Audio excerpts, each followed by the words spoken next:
The first time I met Daniel's father, I knew something wasn't right. The air in the dining room of their suburban Boston home was too stiff, too judgmental, as if the walls themselves had been trained to look down on people like me. I sat there in a modest black dress, my hands folded tightly in my lap, while Daniel's father, Richard, studied me the way a man studies a stain on his expensive shirt. "Street garbage," he muttered under his breath, just loud enough for me to hear. My fork froze midair. For a moment, I thought maybe I misheard, but then I caught the smirk on his face, the satisfied curl of his lip, and I knew he meant every syllable. Daniel's mother, Elaine, shifted uncomfortably in her chair. Daniel himself didn't even notice at first. He was too busy telling a story about his work at the firm, his voice light and eager, trying to impress his father the way he always did. It wasn't until I set my fork down with a quiet clink that Daniel's eyes darted toward me. "You okay, Claire?" he asked softly. I forced a smile, though my stomach churned. "I'm fine, but I wasn't fine. Not even close." Richard leaned back in his chair, swirling the wine in his glass like a king who had just dismissed a servant. He wanted me to hear. He wanted me to feel small. And in that moment, I realized two things. One, he saw me as nothing more than a girl from the wrong side of town, something beneath his wealthy, carefully polished world. And two, men like Richard had never met women like me. I wasn't the type to stay quiet forever. Dinner dragged on, a blur of expensive wine and roasted duck. But my mind replayed that one word over and over again: street garbage, like my entire existence could be summed up in two cruel syllables. My childhood, my mother working double shifts at the diner, the scholarship that got me through college, the late nights I spent building a career in marketing, none of it mattered to him. To him, I would always be nothing. After dessert, I excused myself to the bathroom. I locked the door, leaned against the counter, and stared at my reflection. My chest rose and fell in sharp breaths. My lipstick had faded, my eyes were glassy, but beneath all that was a fire burning hotter than ever. Revenge wasn't the word I thought of that night. Not yet. Back then, it was more of a quiet promise to myself. If Richard wanted to see me as nothing, then someday, somehow, I would show him how dangerous nothing could be. When I returned to the table, Daniel was clearing plates with his mother. Richard sat alone, tapping on his phone. He didn't look up. He didn't need to. He thought he'd already won, but he hadn't. He had just started a game he didn't even know he was playing. That night, when Daniel drove me back to my apartment, he reached for my hand. "I'm sorry if Dad was a little harsh." "A little harsh?" I asked, my voice calm but sharp. He frowned. "He can be difficult. He judges everyone. It's not just you." I stared out the window as Boston's lights blurred past. "He called me street garbage, Daniel." "That's not just difficult. That's who he is." Daniel's grip on the wheel tightened. "I'll talk to him." "No," I said quickly. "Don't. Not yet." Because in my mind, I wasn't interested in Daniel's apologies or his father's half-hearted excuses. What I wanted was bigger. I wanted Richard to choke on his own arrogance. I wanted him to realize one day that the woman he had dismissed so casually had the power to dismantle everything he took for granted, and I would do it in a way he never saw coming. That night, when I lay awake in bed staring at the ceiling, I started to imagine what it would look like. Not just defending myself, not just proving him wrong, but turning his own world against him. His wealth, his reputation, his family. He thought I was garbage. Fine. Then I would show him what happens when the garbage refuses to stay in the can. The clock ticked past midnight, and with every passing minute, my plan started to take shape. Not fully, not yet. But like shadows gathering in the corners of a room. Richard had money, influence, connections. He believed that shielded him. What he didn't realize was that people like him always had weaknesses. They lied, they cheated, they hid secrets behind their shiny doors. And secrets, once uncovered, had the power to ruin everything. When Daniel kissed me goodnight before dropping me off, I kissed him back gently, but my mind was elsewhere. I wasn't thinking about love or family dinners or building a future with him. I was thinking about Richard, about the look on his face when he called me garbage, about the way his eyes had sparkled with superiority. One day I told myself he's going to regret that word, and when he does, it won't just be a word anymore. It will be the beginning of his downfall. The morning after, I did something I never thought I would. I made a list. Not the neat, color-coded lists I used for client campaigns, but a raw, furious inventory of everything Richard Langford had: assets, positions, habits, people he trusted, and everything he feared: exposure, scandal, the truth. I wrote it in the margin of a notebook while waiting for my coffee to brew. Each item a stone I could use to build a bridge from where I stood to the ruin I planned. I had Claire Reynolds's career: 5 years in digital strategy, a knack for research, a Rolodex of contacts I'd built from unpaid nights and creative wins. I had patience and the kind of calm people called cold. Daniel had his loyalty, which was both a blessing and a weakness. And Richard? He had a public image so polished it shone, and a private life as brittle as a glass ornament. Step 1 was learning everything. I started with what was easy: Richard's company, Langford Capital. Their web presence was immaculate: annual reports, philanthropic initiatives, glossy photos of board dinners. But polished pages often hide messy footnotes. I dove into press releases, SEC filings, and every article that mentioned his name. I read legal filings until my eyes blurred and watched how his smile in magazine spreads matched his signature on financial statements. Patterns emerge when you look closely: shell entities, charitable funds that didn't match donations, contracts awarded to companies with suspicious backers. Every breadcrumb led me to more breadcrumbs. There was a shell investment firm, Harrison and Pike, that had funneled money into startups which then promptly contracted with companies tied to Langford Capital. There were odd consulting fees paid to a company registered in a single-room office downtown. There were board members who knew less than they should have, and suppliers who suddenly stopped answering calls. Curious, I reached out to a reporter I admired for her reporting on corporate fraud. I didn't tell her about Richard. I asked about the kind of red flags to watch for. She sent me a list and an encouraging note. Trust your instincts. Small patterns become a case. I learned to move without making noise. I set up a burner email and a new phone number.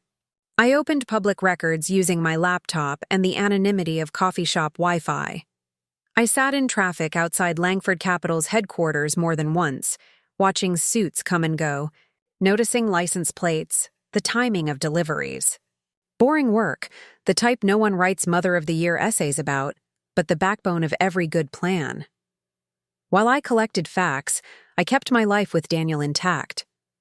He thought I was still hurt, simmering privately. I let him hold me. I let him apologize on Richard's behalf, even though his apologies felt thin. The truth was I needed him to be unchanged. People like Daniel were predictable when left alone. They behaved how they always had. It made them easier to forecast, like tethered balloons. At home, late at night, I pieced together the ledger I'd found in a dusty corner of a corporate filing. It linked donations from the Langford Family Foundation to a community shelter, publicly lauded, while routing administrative costs through Harrison and Pike.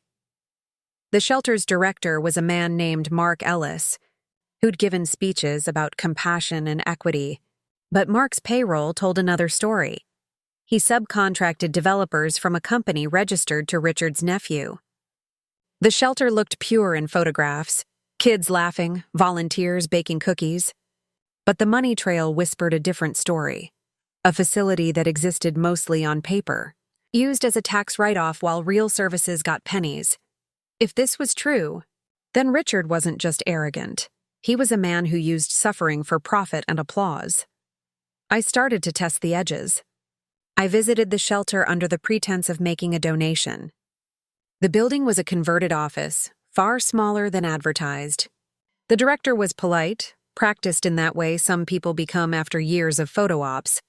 My donation check cleared through a donation processor tied to an LLC whose address matched one of Langford's shell companies. I photographed everything. I took notes. I felt sick in a way that had nothing to do with Richard calling me garbage. This went deeper. This was moral. There are moments in a life when the moral and the personal collide and become indistinguishable. For me, that collision hardened my purpose. I wasn't only the woman insulted at a dinner table anymore. I was someone who had seen a pattern of exploitation and had the tools to expose it. But exposure without leverage is just shouting into wind. I needed leverage that would cut into the parts of Richard that mattered most. Reputation, board support, the glossy veneer he polished for other wealthy men. I began building a pressure map. Who sat on the boards of the charities he supported? Who benefited from his grants?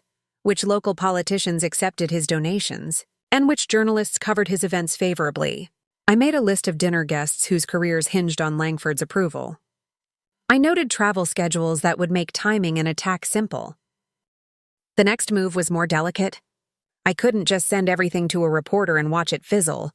I needed the right catalyst, someone with the resources and courage to follow the money where it led. I reached out to the reporter again, meeker this time, and hinted at discrepancies I'd noticed in public filings. Her ears perked up. She arranged for a meeting in a diner 2 blocks from my apartment. I took my notebook. I wore the same black dress from the dinner because confidence is a costume I sometimes borrow. "You sure you want to do this?" she asked, sliding a small black recorder toward me. She had that look of someone who'd seen men like Richard and wanted them to fail for reasons that went beyond her paycheck. "I'm sure," I said, "but I don't want my name on anything." "Not yet," she nodded. "We can protect sources, but we need documents, paperwork." I handed her printed copies of the donations ledger, a list of shell company addresses, and photos from the shelter. She read a page or two, slow and careful, then looked up. "If this pans out, it's big.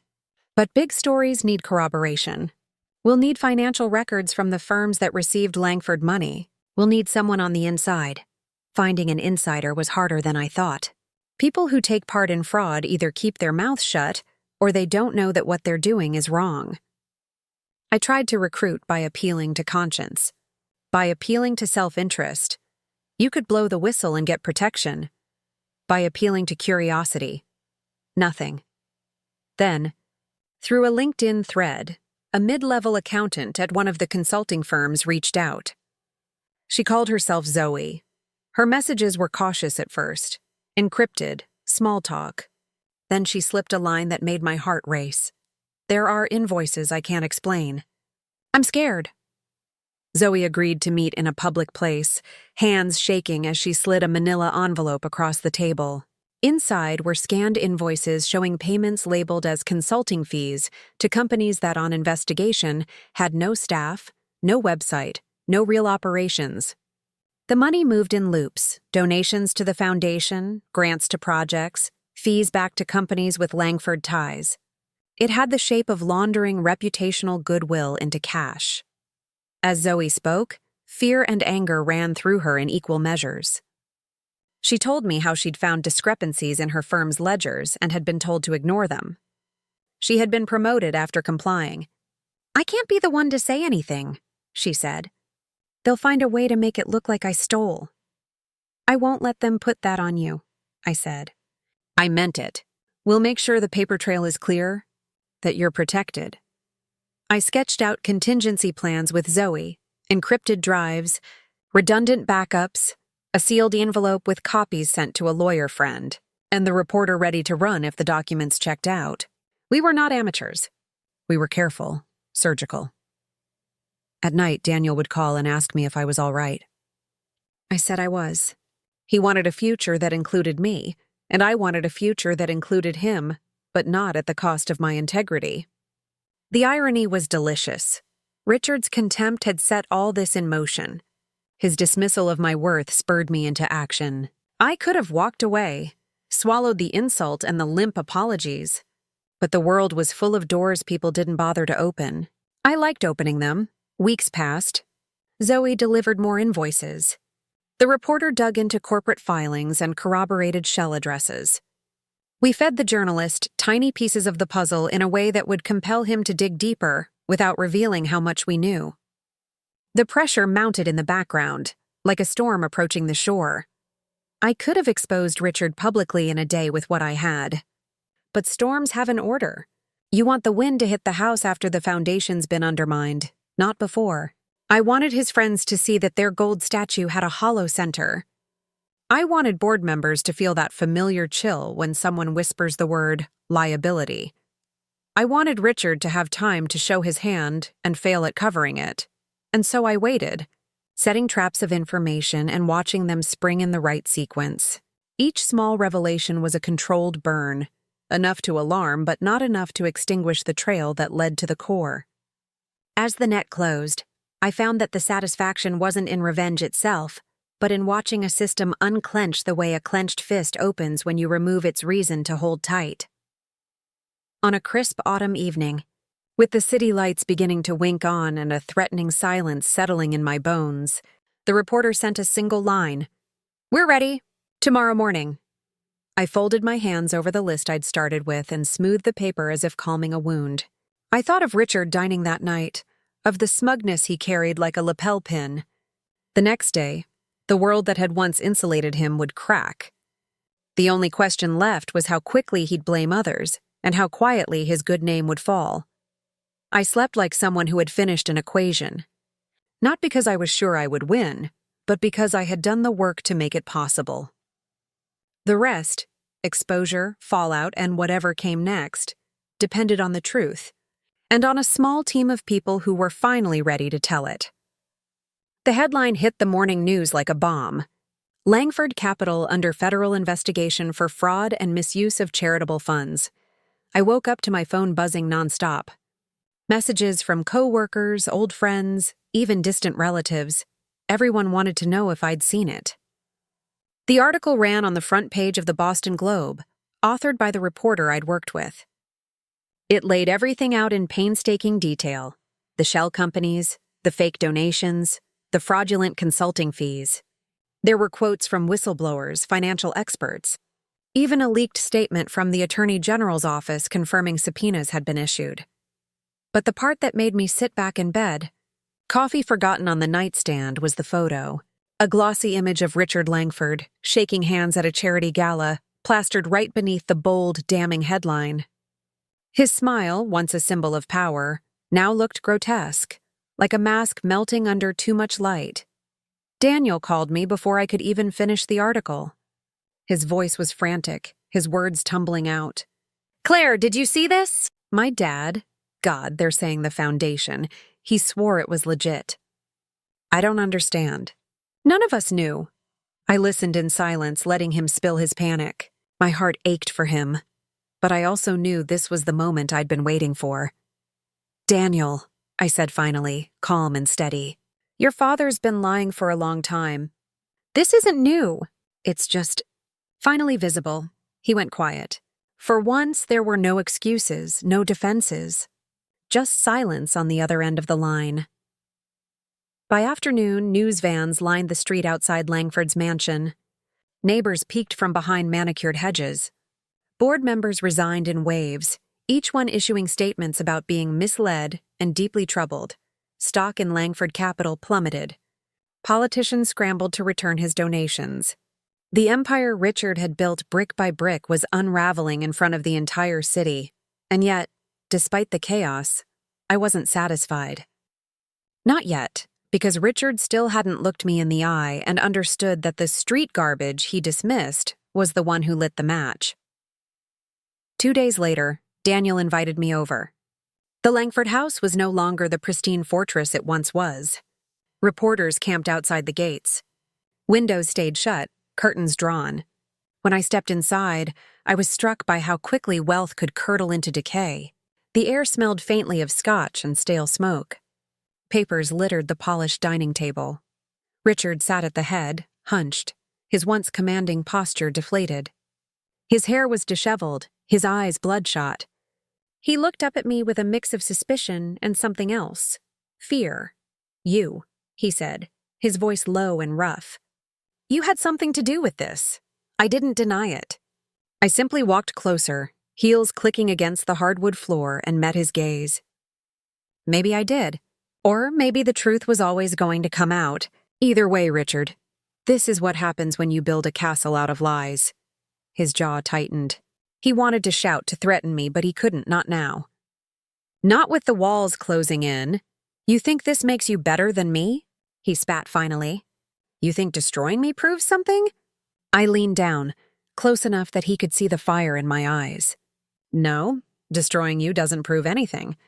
But watching you finally see me, really see me, proves everything. For the first time since that dinner, Richard had no smirk, no smug arrogance. Just a hollow man staring back at me, realizing he had underestimated the wrong woman. Daniel stood in the doorway, silent, torn between blood and love. He looked at me with eyes that carried questions he wasn't ready to ask. And I didn't offer answers. Not yet. I turned, my heels echoing as I walked out of the room, out of the house, out into the cold air buzzing with reporters' voices. Cameras flashed, microphones shoved forward, but I kept walking. Not a word. Not a smile. Just silence, because the story wasn't mine to tell anymore. It belonged to the headlines, the courts, the people who would dissect every detail of Richard's downfall. All I had left was the quiet satisfaction of knowing I'd kept my promise. The girl he called garbage had turned his empire to ashes.